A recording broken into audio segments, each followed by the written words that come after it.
Student learner YouTube চ্যানেলে তোমাদের সকলকে স্বাগত জানাই। আজ আমাদের আলোচ্য বিষয় চতুর্থ শ্রেণীর সমস্ত বিষয়ের সেকেন্ড ইউনিট টেস্ট অর্থাৎ দ্বিতীয় পর্যায়ক্রমিক মূল্যায়নের উত্তরসহ নমুনা প্রশ্নপত্র অর্থাৎ সাজেশন ভিত্তিক প্রমুখ নিয়ে। তোমরা এই ভিডিওটিতে বাংলা, গণিত, আমাদের পরিবেশ ও ইংরেজি সমস্ত বিষয় একত্রে পাচ্ছ। তোমরা ভিডিওটি প্রথম থেকে শেষ অবধি সম্পূর্ণ দেখবে। প্রশ্নপত্রগুলি তোমাদের সেট নাম্বার 2। এক কথায় উত্তর দাও যে কোনো চারটি। 1*4 = 4। ক কাকে আমাজনের বাসিন্দারা জলের দেবতা বলে মানে? উত্তর, বোতোকে আমাজনের বাসিন্দারা জলের দেবতা বলে মানে। খ কোন জাহাজে করে ক্যাপ্টেন স্কট দক্ষিণ মেরুর দিকে যাত্রা করেন? উত্তর, ডিসকভারি জাহাজে করে। গ কবি কাজী নজরুল ইসলাম কোথায় জন্মগ্রহণ করেন? উত্তর, বর্ধমান জেলার চুরুলিয়া গ্রামে। ঘ কোন পাহাড়ের মাথায় হাড়ভাঙা পাতার গাছ পাওয়া যায়? উত্তর, শুশনি পাহাড়ের মাথায়। ইঙ আলো নাটকটি কার লেখা? উত্তর, লীলা মজুমদারের লেখা। চ ছন্দের জাদুকর কাকে বলা হয়? উত্তর, সত্যেন্দ্রনাথ দত্তকে। 2 শব্দঝুড়ি থেকে শব্দ নিয়ে শূন্যস্থান পূরণ করো। হাফগণিত 4 = 2। অর্থাৎ নিচে দেখো শব্দঝুড়ি দিয়ে দেওয়া হয়েছে, সেখান থেকে তোমাদেরকে শব্দ বেছে নিয়ে শূন্যস্থান পূরণ করতে হবে। দেখো প্রথম রয়েছে কয়েকটা পাতার ফাঁক দিয়ে বাতাস বয় ড্যাশ। এখানে আমরা প্রথম শূন্যস্থানে বসাবো তালবেশ শয়ে চন্দ্রবিন্দু ওকার শোঁ, তালবেশ শয়ে চন্দ্রবিন্দু ওকার শোঁ শোঁ শোঁ। খ নৌকো এগিয়ে চলে ড্যাশ করে। এখানে আমরা দ্বিতীয় শূন্যস্থানে বসাবো তর তর তর তর তর তর করে। গ আমি ঠক ঠক করে ড্যাশ হাঁটতে লাগলাম। এখানে আমরা তৃতীয় শূন্যস্থানে বসাবো কয়ে চন্দ্রবিন্দু আকার প তয়কের কাঁপতে, কয়ে চন্দ্রবিন্দু আকার প তয়কের কাঁপতে কাঁপতে কাঁপতে। ঘ লাল মোটা চাল দেখতে দেখতে ড্যাশ করে ফুটে উঠল। এখানে আমরা চতুর্থ শূন্যস্থানে বসাবো ট গ টক ব গ বক টক বক। 3 নিচের বাক্যগুলি থেকে কর্তা, কর্ম এবং ক্রিয়াপদ খুঁজে লেখো। 1.5*2 = 3। দেখো এখানে তোমাদেরকে দুটি বাক্য দিয়ে দেওয়া হয়েছে, সেই বাক্য থেকে তোমাদেরকে কর্তা, কর্ম এবং ক্রিয়া লিখতে হবে। প্রথম রয়েছে কয়েকটা উবা ছবি আঁকছিল। এই বাক্যের মধ্যে কর্তা হচ্ছে উবা, তাই কর্তার ঘরে তোমরা উবা লিখবে। কর্মটা হচ্ছে ছবি, তাই কর্মর ঘরে তোমরা ছবি লিখবে। আর ক্রিয়াটা হচ্ছে আঁকছিল, তাই ক্রিয়ার নিচে তোমরা আঁকছিল লিখবে। কয়েকটা দেখো দাদুকে আমি ভালো করে তুলব। এই বাক্যটির মধ্যে কর্তা হচ্ছে আমি, তাই কর্তার নিচে তোমরা আমি লিখবে। দাদুকে হচ্ছে কর্ম, তাই কর্মর নিচে তোমরা দাদুকে লিখবে। ক্রিয়া হচ্ছে ভালো করে তুলব, তাই ক্রিয়ার নিচে তোমরা ভালো করে তুলব এটা লিখবে। 4 নির্দেশ অনুসারে উত্তর দাও। হাফগণিত 2 =1। ক সন্ধিবদ্ধ করো বিদ্যাযুক্ত আলোয়। তো বিদ্যাযুক্ত আলোয়টাকে যদি আমরা সন্ধিবদ্ধ করি তাহলে পাবো বিদ্যালয়। খ সন্ধি বিচ্ছেদ করো রবীন্দ্র। রবীন্দ্র শব্দটিকে সন্ধি বিচ্ছেদ করলে পাওয়া যাবে রবিযুক্ত ইন্দ্র। 5 নিচের শব্দগুলির বিপরীত শব্দ দিয়ে বাক্য রচনা করো। 1*2 = 2। ক ভয়। ভয় শব্দটির বিপরীত শব্দ হচ্ছে সাহস। সাহস দিয়ে তোমরা বাক্য রচনা লিখবে শম্ভুর মনে সাহস ছিল না। খ আলো। আলো শব্দটির বিপরীত শব্দ হচ্ছে অন্ধকার। অন্ধকার দিয়ে তোমরা বাক্য রচনা লিখবে অন্ধকারে আমার খুব ভয় করে। 6 নিচের চিহ্নিত শব্দগুলিতে কোন পুরুষের ব্যবহার হয়েছে লেখো। 1*2 = 2।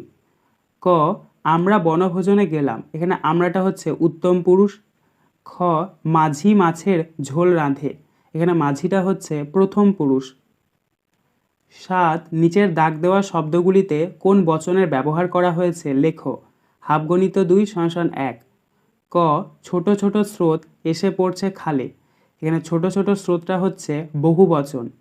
খ সওদাগর সাগর পাড়ি দিতে চায়। এখানে সওদাগরটা হচ্ছে একবচন। 8 লিঙ্গ পরিবর্তন করো। হাফগণিত 2 =1। ক সেজ পিসিমা। সেজ পিসিমার লিঙ্গ পরিবর্তন করলে পাওয়া যাবে সেজ পিসেমশাই। খ শিক্ষক। শিক্ষক শব্দটির লিঙ্গ পরিবর্তন করলে পাওয়া যাবে শিক্ষিকা। 9 বাম দিকের সঙ্গে ডান দিক মেলাও। হাফগণিত 4 =2। অর্থাৎ এখানে তোমাদেরকে বাম দিকের সাথে ডান দিক মিল করাতে হবে। দেখো প্রথম রয়েছে বাম দিকের ক পাঠশালা, এটা মিলবে ডান দিকের গুরু মশাই এর সাথে। খ আনাকোন্ডা, এটা মিলবে ডান দিকের আমাজন এর সাথে। গ বরফের প্রাচীর, এটা মিলবে ডান দিকের দক্ষিণ মেরু এর সাথে। ঘ গুনটানা, এটা মিলবে ডান দিকের মাঝি এর সাথে। 10 2-3টি বাক্যে যে কোনো 4টি প্রশ্নের উত্তর লেখো। 2 × 4 = 8। ক উবা কোন শহরকে বালির দেশ বলে বুঝিয়েছিল? বালির দেশ কথাটির অর্থ কী? উত্তর উবা কলকাতা শহরকে বালির দেশ বলে বুঝিয়েছিল। বালির দেশ কথার অর্থ মরুভূমির দেশ। খ আমি সাগর পাড়ি দেব কবিতায় কবি কাদের জলদস্যু বলেছেন? তাদের জন্য কবি কাদের পাহারায় রেখে যেতে চান? উত্তর আমি সাগর পাড়ি দেব কবিতায় কবি কুমির, তিমি, হাঙরদের মতো হিংস্র জীবদের জলদস্যু বলেছেন। তাদের জন্য কবি মোল্লা মাঝি ও জেলেকে পাহারায় রেখে যেতে চান। গ টমবই শব্দের অর্থ কী? সেজ পিসিমার মেয়েকে টমবই বলা হয়েছে কেন? উত্তর টমবই শব্দের অর্থ ডানপিটে বা দুর্দান্ত প্রকৃতির মেয়ে। সেজ পিসিমার মেয়েকে টমবই বলা হয়েছে কারণ তার হাবভাব, চালচলন ছিল ছেলেদের মতো দুরন্ত ও স্বভাব ছিল চঞ্চল প্রকৃতির। ঘ ছেলেবেলা থেকে স্কটের সামুদ্রিক অভিযানে আগ্রহ ছিল কেন? উত্তর স্কটের পূর্বপুরুষরা সামুদ্রিক বিভাগে চাকরি করতেন। সমুদ্রেই জন্মগ্রহণ, সেই সুবাদে ছেলেবেলা থেকে স্কটের সামুদ্রিক অভিযানে আগ্রহ ছিল। 11 আমি সাগর পাড়ি দেব কবিতাটির কবির নামসহ 8 লাইন মুখস্থ লেখো। প্রশ্নের মান 5। উত্তর প্রথমে তোমরা লিখবে আমি সাগর পাড়ি দেব, তার নিচে তোমরা লিখবে কাজী নজরুল ইসলাম। তার নিচে তোমরা লিখবে আমি সাগর পাড়ি দেব, আমি সওদাগর, 7 সাগরে ভাসবে আমার সপ্ত মধুকর। আমার ঘাটের সওদা নিয়ে যাব সবার ঘাটে, চলবে আমার বেচা কেনা বিশ্বজোড়া হাটে। ময়ূরপঙ্খী বজরা আমার লাল বাউটা তুলে, ঢেউয়ের দোলায় মরাল সম চলবে দুলে দুলে। সিন্ধু আমার বন্ধু হয়ে রতন মানিক তার, আমার তরি বোঝাই করে দেবে উপহার। এইভাবে তোমরা খুব সুন্দরভাবে কবিতাটা লিখে কবির নাম সহ উত্তরটা করবে। 1 টিক দ্য অ্যাপ্রোপ্রিয়েট অ্যাডভার্বস 1 × 4 = 4, অর্থাৎ সঠিক অ্যাডভার্বের ওপরে বা ক্রিয়া বিশেষণের ওপরে টিক চিহ্ন দিতে হবে। দেখো প্রথম রয়েছে এটা we should do our work carefully or carelessly. এটা সঠিক উত্তর হবে কেয়ারফুলি, তাই কেয়ারফুলি ওপরে আমরা টিক চিহ্ন দেবো, অর্থাৎ আমাদের সর্বদা আমাদের কাজ যত্ন সহকারে করা উচিত। B run slowly or fast to win the race. এখানে সঠিক উত্তর হবে ফাস্ট, তাই ফাস্ট শব্দটির ওপরে টিক চিহ্ন দেবো, অর্থাৎ দ্রুত দৌড়াও তবেই তুমি জিততে পারবে। C always face the problem boldly or cowardly. এখানে সঠিক উত্তর হবে বোল্ডলি, তাই বোল্ডলি শব্দটির ওপরে আমরা টিক চিহ্ন দেবো, অর্থাৎ সর্বদা সমস্যাটির মুখোমুখি হও সাহসিকতার সাথে। ডি দ্য কাকু সিংস হার্সলি অর সুইটলি। এখানে সঠিক উত্তর হবে সুইটলি, তাই সুইটলির ওপরে আমরা টিক চিহ্ন দেবো, অর্থাৎ কোকিল খুব মিষ্টিভাবে গান গায়।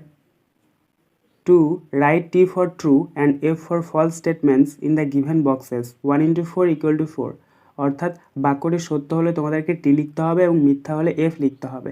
দেখো প্রথম রয়েছে এটা an unknown voice wakes up ঝিনুক। এটা হবে মিথ্যা, তাই এখানে আমরা বক্সের মধ্যে এফ লিখব, অর্থাৎ একটা অজানা শব্দ ঝিনুককে উঠিয়েছিল। B people buy old and new books from College Street. এটা হবে সত্য, তাই বক্সের মধ্যে আমরা টি লিখব, অর্থাৎ মানুষজনেরা পুরনো এবং নতুন বই কলেজ স্ট্রিট থেকে কিনেছিল। C Apu went to see a football match. এটা হবে মিথ্যা, তাই আমরা এখানে এফ লিখব, অর্থাৎ অপু একটা ফুটবল ম্যাচ দেখতে গিয়েছিল। D the bag content some unimportant documents. এটি হবে মিথ্যা, তাই এখানে আমরা বক্সের মধ্যে এফ লিখব, অর্থাৎ ব্যাগের মধ্যে ছিল কিছু জরুরিহীন তথ্য। 3 answer the following question 2 × 4 = 8। A when did Apu give a jerk, অর্থাৎ অপু কখন লাফ দিল।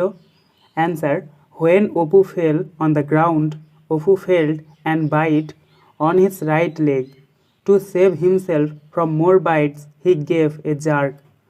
অর্থাৎ যখন অপু গ্রাউন্ড অর্থাৎ মাটির মধ্যে পড়ে গেল, তখন অপু অনুভব করলো যে তার ডান পায়ে কেউ কামড়ে দিয়েছে, তাই নিজেকে বাঁচানোর জন্য সে কিন্তু লাফ দিল।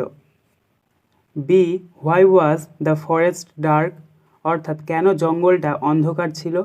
Answer, the forest was dark because the dense trees block the sunlight. অর্থাৎ জঙ্গলটি অন্ধকার ছিল কারণ লম্বা লম্বা গাছগুলো সূর্যের আলো আটকাচ্ছিল। সি, হোয়াই ওয়াজ ঝিনুক ডেলাইটেড? অর্থাৎ ঝিনুক কেন আনন্দিত হয়েছিল? Answer, Jhinuk was delighted to find her father. Jhinuk আনন্দিত হয়েছিল কারণ সে তার বাবাকে খুঁজে পেয়েছিল। D, when the train stopped suddenly? অর্থাৎ কখন ট্রেনটি হঠাৎ থামলো? Answer, the year was 1930, it was a busy morning, the train stopped suddenly. অর্থাৎ বছরটা ছিল 1930 খ্রিস্টাব্দ, একটা ব্যস্ত সকাল, তখন ট্রেনটি হঠাৎ করে থেমেছিল। 4, match column A with column B, 1 × 4 = 4। অর্থাৎ কালাম এ এর সাথে কালাম বি তোমাদেরকে মিল করাতে হবে। এই কালাম এ এবং কালাম বি এগুলো কিন্তু বিভিন্ন ধরনের দিবস। দেখো প্রথম রয়েছে 1-এরটা ইন্ডিপেন্ডেন্স ডে অর্থাৎ স্বাধীনতা দিবস, এটা মিলবে কালাম বি এর 15 আগস্ট এর সাথে। 2-এরটা দেখো রিপাবলিক ডে অর্থাৎ প্রজাতন্ত্র দিবস, এটা মিলবে কালাম বি এর 26 জানুয়ারি এর সাথে।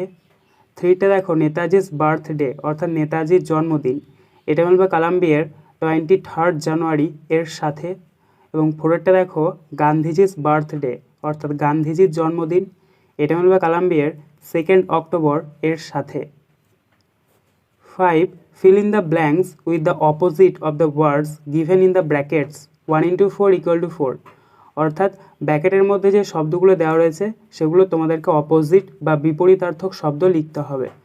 দেখো প্রথম রয়েছে এরটা, the tour was postpone due to dash, ব্র্যাকেটের মধ্যে রয়েছে দেখো গুড ওয়েদার। তো গুডের বিপরীত শব্দ হচ্ছে ব্যাড, তাই আমরা শূন্যস্থানে বসাবো BAD bad. B, Seema or a dash, ব্র্যাকেটে রয়েছে দেখো আগলি ড্রেস অন হার বার্থডে। তো আগলি এর বিপরীত শব্দ হচ্ছে বিউটিফুল, তাই আমরা শূন্যস্থানে লিখব BEAUTIFUL বিউটিফুল অর্থাৎ সুন্দর। তারপরে সি এরটা দেখো এলিফ্যান্ট ইজ এ ড্যাশ, ব্র্যাকেটে রয়েছে দেখো স্মল অ্যানিম্যাল। স্মল অর্থাৎ ছোট, তো এটার অপোজিট ওয়ার্ড হচ্ছে বিগ, তাই আমরা শূন্যস্থানে লিখব BIG বিগ অর্থাৎ বড়। তারপর ডি এরটা দেখো the boy kept the books dash, ব্র্যাকেটে আউট দ্য ব্যাগ। তো আউটের অপোজিট ওয়ার্ড হচ্ছে ইন, তাই আমরা শূন্যস্থানে লিখব IN অর্থাৎ মধ্যে। 6, make meaningful sentence of your own using the following words 2 × 2 = 4। অর্থাৎ এখানে তোমাদেরকে দুটি শব্দ দিয়ে দেওয়া হয়েছে, সেই শব্দ দিয়ে তোমাদেরকে বাক্য রচনা করতে হবে। দেখো প্রথমে হচ্ছে এরটা সাইলেন্ট অর্থাৎ নিস্তব্ধ, এটা দিয়ে তোমরা বাক্য রচনা লিখবে the place is very silent অর্থাৎ জায়গাটি খুবই নিস্তব্ধ। তারপর বিয়েটা দেখো রিলিভড অর্থাৎ স্বস্তি পাওয়া, এটা দিয়ে তোমরা বাক্য রচনা লিখবে I replied with great relieved অর্থাৎ আমি উত্তর দিলাম স্বস্তির সাথে। তারপর 7-এরটা দেখো arrange the letters properly to from meaningful words 1/2 × 2 = 1। অর্থাৎ এরমূলে কতগুলো লেটার দিয়ে দেওয়া হয়েছে, সেগুলোকে তোমাদেরকে সাজিয়ে অর্থপূর্ণ শব্দ তৈরি করতে হবে। দেখো প্রথম রয়েছে এরটা LAPY, এই লেটারগুলিকে যদি আমরা সঠিকভাবে সাজাই তাহলে পাবো PLAY প্লে অর্থাৎ খেলা করা। তারপরে বিয়েটা দেখো TAFER, এই লেটারগুলিকে যদি আমরা সঠিকভাবে সাজাই তাহলে পাবো AFTER আফটার অর্থাৎ পরে। 8, change the verbs into past tense and fill in the blanks 1/2 × 2 = 1। অর্থাৎ এখানে শূন্যস্থানে তোমাদেরকে ব্র্যাকেটের মধ্যে যে ভার্বগুলো দেওয়া রয়েছে সেগুলো তোমাদেরকে পাস্ট টেন্সে লিখতে হবে। দেখো প্রথম রয়েছে এরটা সি ড্যাশ, ব্র্যাকেটে go to see a movie yesterday. দেখো ব্র্যাকেটের মধ্যে রয়েছে গো অর্থাৎ যাওয়া, তো এটার পাস্ট টেন্স হচ্ছে ওয়েন্ট, তাই আমরা শূন্যস্থানে লিখব WENT ওয়েন্ট অর্থাৎ সে গতকাল একটা মুভি দেখতে গিয়েছিল। তারপরে বিয়েরটা দেখো সন্দীপ্তা ড্যাশ, ব্র্যাকেটে give her friend a pen yesterday. তো এখানে ব্র্যাকেটের মধ্যে রয়েছে GIV গিভ অর্থাৎ দেওয়া, এটার পাস্ট টেন্স তোমরা লিখবে GAVE গেভ অর্থাৎ দিয়েছিল। অর্থাৎ সন্দীপ্তা তার বন্ধুকে একটা পেন দিয়েছিল গতকাল। 1, সঠিক উত্তরটি নির্বাচন করো। 1 × 4 = 4, ক 1 কিলোগ্রাম সমান 100, 1000 না 10 গ্রাম। সঠিক উত্তর হবে 1000, তাই 1000-এর ওপরে আমরা টিক চিহ্ন দেবো। খ 2 ও 3 এর সাধারণ গুণিতকের সংখ্যা নির্দিষ্ট না অসংখ্য। সঠিক উত্তর হবে অসংখ্য, তাই অসংখ্য এর ওপর আমরা টিক চিহ্ন দেবো। গ ভগ্নাংশের হর একই রেখে লব বাড়ালে ভগ্নাংশের মান কমে, বাড়ে না একই থাকে। সঠিক উত্তর হবে বাড়ে, তাই বাড়ে এর ওপরে আমরা টিক চিহ্ন দেবো। ঘ 0.9 সেন্টিমিটার সমান 9, 90 না 900 মিলিমিটার। সঠিক উত্তর হবে 9, কারণ দেখো সেন্টিমিটার থেকে যদি আমরা মিলিমিটারে নিয়ে যাই তাহলে 10 দিয়ে গুণ করতে হয়, আর 0.9কে যদি আমরা 10 দিয়ে গুণ করি তাহলে কিন্তু 9 পাবো, তাই সঠিক উত্তর হবে 9, তাই 9-এর উপরে আমরা টিক চিহ্ন দেবো। 2 শূন্যস্থান পূরণ করো 1 গণিত 6 সমান 6। ক 3-এর দুটি গুণনীয়ক হলো ড্যাশ। তো 3-এর গুণনীয়ক হচ্ছে 1 ও 3। খ 3 দশমাংশ অর্থাৎ ড্যাশ। এটার উত্তরটা হবে 3/10। গ 1 কিলোগ্রাম আপেল 750 গ্রাম অপেক্ষা ড্যাশ। এখানে শূন্যস্থানে বসবে ভয়াকার রয় দীর্ঘই ভারী। ঘ লসাগু এর সম্পূর্ণ নাম ড্যাশ। এখানে শূন্যস্থানে বসবে লঘিষ্ঠ সাধারণ গুণিতক। ইঙ 0.5 এর সামান্য ভগ্নাংশ ড্যাশ। এখানে শূন্যস্থানে বসবে 5/10। তো 5/10, তো 5/10কে যদি আমরা কাটাকুটি করি 5 একে 5, 5 2 10, অর্থাৎ 1/2। চ গ্রেটার দেন বা লেস দেন বসাও। 1-এর 2, তারপর একটা বক্স, 1-এর 3, তারপর আবার একটা বক্স, তারপর 1-এর 4। দেখো এখানে 1টাকে হচ্ছে লব আর 2টা হচ্ছে হর, তারপরে 1টা লব 3টা হর এবং 1টা লব 4টা হর। তাহলে লব কিন্তু একই থাকছে আর হরগুলো কি হচ্ছে বেড়ে যাচ্ছে। তাহলে হরগুলো বেড়ে যাচ্ছে, তার মানে কি হরের মানগুলো কিন্তু বাড়ছে, তবে অ্যাকচুয়ালি ভগ্নাংশের মান কমছে, তাহলে বড় থেকে ছোট রয়েছে। তাই বক্সের মধ্যে আমরা গ্রেটার দেন চিহ্ন বসাবো। দুটো বক্সের মধ্যেই তোমরা গ্রেটার দেন চিহ্নটা বসিয়ে নেবে। 3 নিচের প্রশ্নগুলির উত্তর দাও। 3 গণিত 4 সমান 12। ক যোগ করো 1-এর 7 যোগ 2-এর 7 যোগ 4-এর 7। তো এগুলোকে তোমাদেরকে যোগ করতে হবে। তো তোমরা নিচে সমান চিহ্ন দেবে, নিচে একটা দাগ দেবে। দেখো নিচে যেই হরগুলো আছে সেগুলো লসাগু করতে হবে। দেখো হরগুলো একই আছে 7, 7, 7, তাই হর যদি একই থাকে তাহলে লসাগুটা একই হয়। লসাগু 7 হবে, তাহলে নিচে 7 লিখবে এবং ওপরের যে সংখ্যাগুলো আছে সেগুলোকে পরপর সাজিয়ে নেবে। 1 আছে 1, তারপরে যোগ, তারপরে 2 আছে 2, তারপরে যোগ, তারপরে 4 আছে 4। নিচেও সমান চিহ্ন দেবে, নিচে একটা দাগ দেবে, 7টা নিচে লিখবে, আর 1, 2 আর 4 যোগ করলে হচ্ছে 7, তাহলে ওপরেও 7, তাহলে 7/7। এটাকে যদি আমরা কাটাকুটি করি 7 1-এ 7, তাহলে আমরা পাচ্ছি 1, তাহলে সঠিক উত্তর হচ্ছে 1। খ বিয়োগ করো মিটার সেমি। 2 মিটার 65 সেমি, 1 মিটার 80 সেমি। তো আমরা ডান দিক থেকে বিয়োগ করব। দেখো ডান দিকে রয়েছে 65 আর 80। 65 থেকে তো আর 80 বাদ দেওয়া যায় না, এখানে আমাদেরকে 100 ধরতে হবে, কারণ আমরা জানি 1 মিটার সমান 100 সেন্টিমিটার। তাই 100 আর 65 যোগ করতে হবে। 100 আর 65 যোগ করলে হচ্ছে 165, এবং 165 থেকে যদি আমরা 80 বাদ দিই তাহলে পাবো 65, তাহলে নিচে 65 লিখবে। তারপরে দেখো এখানে যেহেতু আমরা 100 ধরেছি, তাহলে পাশে যে সংখ্যাটা আছে সেটাকে 1 ঘর কমিয়ে দেবো। পাশে রয়েছে 2, 2কে যদি আমরা 1 ঘর কমিয়ে দিই তাহলে হচ্ছে 1, এবং 1 থেকে 1 বিয়োগ করলে 0, বাঁ দিকে 0 বসে না, তাহলে এক্ষেত্রে আমাদের বিয়োগফলটা বেরোলো 65 সেন্টিমিটার। গ 695 মিলিমিটার সমান কত সেন্টিমিটার কত মিলিমিটার। উত্তর প্রথমে তোমরা লিখবে 69 গণিত 10, অর্থাৎ 69কে যদি আমরা 10 দিয়ে গুণ করি তাহলে 690 পাবো, তারপরে যোগ 5 মিলিমিটার, তাহলে এখানে আমরা পাচ্ছি 69 সেন্টিমিটার এবং 5 মিলিমিটার। ঘ 1 কিগ্রা আলুর দাম 36 টাকা হলে হাফ কিগ্রা আলুর দাম কত, অর্থাৎ 1-এর 2 কিগ্রা আলুর দাম কত। তো প্রথমে তোমরা লিখবে 1 কিগ্রা আলুর দাম 36 টাকা, তার নিচে লিখবে 1-এর 2 কিগ্রা আলুর দাম সমান 1-এর 2 গণিত 36। এবার তোমরা কাটাকুটি করে নেবে।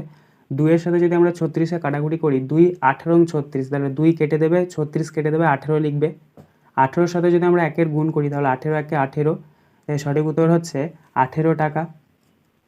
4 নিচের সমস্যাগুলির সমাধান করো। 4 গণিত 2 সমান 8। ক আজ সকালে বাবা বাজার থেকে 2 কিগ্রা 500 গ্রাম আলু, 1 কিগ্রা ছোলার ডাল, 1 কিগ্রা 500 গ্রাম আটা এনেছেন। রান্না করার পরেও ওজন নিয়ে দেখলাম 750 গ্রাম আলু, 200 গ্রাম ছোলার ডাল ও 500 গ্রাম আটা পড়ে আছে। মা রান্নায় মোট কত ওজনের জিনিস ব্যবহার করেছেন? উত্তর, প্রথমে তোমরা লিখবে বাবা মোট জিনিস এনেছেন সমান 2 কিগ্রা 500 গ্রাম যোগ 1 কিগ্রা যোগ 1 কিগ্রা 500 গ্রাম। তো এগুলোকে যদি আমরা যোগ করি তাহলে পাবো 5 কিগ্রা। তার নিচে তোমরা লিখবে মোট জিনিস পড়ে আছে সমান 750 যোগ 200 যোগ 500 গ্রাম। এগুলোকে যদি আমরা যোগ করি তাহলে পাবো 1450 গ্রাম, অর্থাৎ 1 কিগ্রা 450 গ্রাম। এবার তোমরা নিচে লিখবে মা মোট ওজনের জিনিস ব্যবহার করেছেন 5 কিগ্রা বিয়োগ 1 কিগ্রা 450 গ্রাম। এবার 5 কিগ্রা থেকে 1 কিগ্রা 450 গ্রাম বিয়োগ করে নেবে। 5 কিগ্রা থেকে যদি আমরা 1 কিগ্রা 450 গ্রাম বাদ দিই তাহলে পাবো 3 কিগ্রা 550 গ্রাম। অতএব দিয়ে এটাই উত্তর হচ্ছে। এবং ক্ষয়েরটা দেখো 3 ও 4 এর লসাগু নির্ণয় করো। উত্তর, দেখো 3কে যদি আমরা ভাঙি তাহলে পাবো 1 গণিত 3 এবং 4কে যদি আমরা ভাঙি তাহলে পাবো 2 গণিত 2 গণিত 1, কারণ 2 2 এ 4, 4 1 এ 4। নিচে আমরা লিখব 3 ও 4 এর লসাগু, যেগুলো আমাদের বেরোলো সেগুলো সবকে একসাথে গুণ করতে হবে। দেখো 1 গণিত 3 গণিত 2 গণিত 2 গণিত 1, তো এগুলোকে যদি আমরা গুণ করি 1 3 এ 3, 3 2 এ 6, 6 2 এ 12, 12 1 এ 12। তো সঠিক উত্তর হচ্ছে 12। সঠিক উত্তরটি খুঁজে নিয়ে লেখো। 1 গণিত 5 সমান 5। ক, মঙ্গল গ্রহে নেমেছে ক্যাসিনি, চন্দ্রযান না কিউরিওসিটি? সঠিক উত্তর হবে কিউরিওসিটি। খ, আমাদের দেশ থেকে প্রথম মহাকাশে যান লাইকা, রাকেশ শর্মা না নীল আর্মস্ট্রং? সঠিক উত্তর হবে রাকেশ শর্মা। গ, যারা লোহার কাজ করে তাদের বলে ছুতোর, রাজমিস্ত্রি না কামার? সঠিক উত্তর হবে কামার। ঘ, মানুষ প্রথম ছুঁচ বানাতো পশুর হাড়, পশুর ছাল না গাছের ডাল দিয়ে? সঠিক উত্তর হবে পশুর হাড়। ইঙ, মানুষ প্রথম লোহা, তামা না ব্রোঞ্জ ধাতু আবিষ্কার করে? সঠিক উত্তর হবে তামা। 2, শূন্যস্থান পূরণ করো। 1 গণিত 7 সমান 7। ক, মানুষ প্রথম লোহা খুঁজে পায় ড্যাশ থেকে? এখানে শূন্যস্থানে বসবে উল্কা থেকে। খ, যন্ত্রপাতিকে ইংরেজিতে বলে ড্যাশ? এখানে শূন্যস্থানে বসবে TOOL, টুল। গ, পটে আঁকা ছবিগুলিকে ড্যাশ বলে? এখানে শূন্যস্থানে বসবে পটচিত্র। ঘ, ঝুমুর নাচ হয় ড্যাশ জেলায়? এখানে শূন্যস্থানে বসবে পুরুলিয়া। ইঙ, গম্ভীরা পালা হয় ড্যাশ জেলায়? এখানে শূন্যস্থানে বসবে মালদা। চ, চাঁদ ড্যাশ থেকে আলো পায়? এখানে শূন্যস্থানে বসবে সূর্য। ছ, দূরবীন আবিষ্কার করেন ড্যাশ? এখানে শূন্যস্থানে বসবে গ্যালিলিও গ্যালিলি। 3, বাম দিকের সঙ্গে ডান দিক মেলাও। 1 গণিত 4 সমান 4। অর্থাৎ এখানে তোমাদেরকে বাম দিকের সাথে ডান দিক মিল করাতে হবে। দেখো প্রথমে রয়েছে বাম দিকের ক, সর্দি কাশি, এটা মিলবে ডান দিকের তুলসী পাতা এর সাথে। খ, ম্যালেরিয়া সারে, এটা মিলবে ডান দিকের সিংকোনা গাছ এর সাথে। গ, রক্তাল্পতা সারে, এটা মিলবে ডান দিকের কুলেখাড়া পাতা এর সাথে। ঘ, হার্টের অসুখ সারে, এটা মিলবে ডান দিকের অর্জুন গাছের ছাল এর সাথে। 4, নিচের প্রশ্নগুলির উত্তর দাও। 2 গণিত 5 সমান 10। ক, দাহ্য বস্তু কাকে বলে? উদাহরণ দাও। উত্তর, যেসব বস্তুগুলিতে আগুন লাগলে সহজে জ্বলে ওঠে ও অল্প সময়ে পুড়ে শেষ হয়ে যায় তাকে দাহ্য বস্তু বলে। যেমন খড়, শুকনো পাতা, বিচালি, কেরোসিন, পেট্রোল, বাজি তৈরির মশলা ইত্যাদি। খ, পাহাড়ি অঞ্চলের মানুষদের জীবিকাগুলি কি কি? উত্তর, পাহাড়ি অঞ্চলের মানুষের জীবিকাগুলি হলো 1 নাম্বার চা পাতা তৈরির কারখানায় কাজ করা, 2 নাম্বার পাহাড়ের গায়ে ধাপে ধাপে চাষবাস করা, 3 নাম্বার খাবার বা শীতের পোশাক পর্যটকদের কাছে বিক্রি করা, 4 নাম্বার প্যাকিং বাক্স তৈরি করেন। গ, পিতল ঢালাই শিল্পীরা কি কি নামে পরিচিত লেখো? উত্তর, পিতলের ঢালাই শিল্পীরা কোথাও মালাহার, কোথাও স্যাকরা, কোথাও আবার ঢেপ্প বলা হয়। ঘ, জীবিকা কাকে বলে? কয়েকটি জীবিকার নাম লেখো। উত্তর, মানুষ জীবন ধারণের জন্য যে কাজ করে তাকে জীবিকা বলে, যেমন কৃষি, শিক্ষকতা, চিকিৎসা, সাংবাদিকতা ইত্যাদি। ইঙ, শিল্প কয় প্রকার ও কি কি? উত্তর, শিল্প 3 প্রকার। 1 নাম্বার বৃহৎ শিল্প, জাহাজ তৈরি, রেল ইঞ্জিন তৈরি। 2 নাম্বার ক্ষুদ্র শিল্প, তাঁত শিল্প, মৃৎশিল্প। 3 নাম্বার কুটির শিল্প, চানাচুর, জ্যাম, জেলি ইত্যাদি তৈরি করা। 5 প্রদত্ত প্রশ্নের উত্তর দাও। প্রশ্নের মান 4। ক, দিনরাত কেন হয়? ছবি এঁকে দেখাও। উত্তর, পৃথিবী নিজের অক্ষের ওপর লাট্টুর মতো পাক খায়। এই পাক খেতে সময় লাগে 24 ঘন্টা। পৃথিবী নিজ ওপর পাক খাওয়ার সময় যে দিকটা সূর্যের আলো পড়ে সেদিকটা হচ্ছে দিন, আর যে দিকটা আলো পড়ে না সেদিকটা হচ্ছে রাত। এভাবে দিন রাত হয়। এবার তোমরা স্ক্রিনে ছবি দেখতে পাচ্ছ, এই যে ছবিটা তোমরা খুব সুন্দরভাবে খাতায় এঁকে নেবে। এটা তোমাদের বইয়ের পৃষ্ঠায় রয়েছে, তো তোমরা এটা ভালোভাবে কিন্তু ছবিটা আঁকবে। ছবিটা আঁকার পর রঙটা করবে যাতে দাগের বাইরে রঙ যেন বেরিয়ে না যায়। আজকের আলোচনা পর্বটি এখানেই শেষ হলো। আশা করি ভিডিওটি তোমাদের ভালো লেগেছে। যদি ভালো লাগে একটা করে লাইক করে দিও। সবশেষে তোমাদের কাছে একটাই অনুরোধ, যারা এখনও পর্যন্ত আমাদের চ্যানেলটিকে সাবস্ক্রাইব করে উঠতে পারোনি তারা চ্যানেলটিকে সাবস্ক্রাইব করে পাশে থাকা নোটিফিকেশন বেলকে অল প্রেস করে নিও এই ধরনের নতুন নতুন ভিডিও পাওয়ার জন্য। ধন্যবাদ।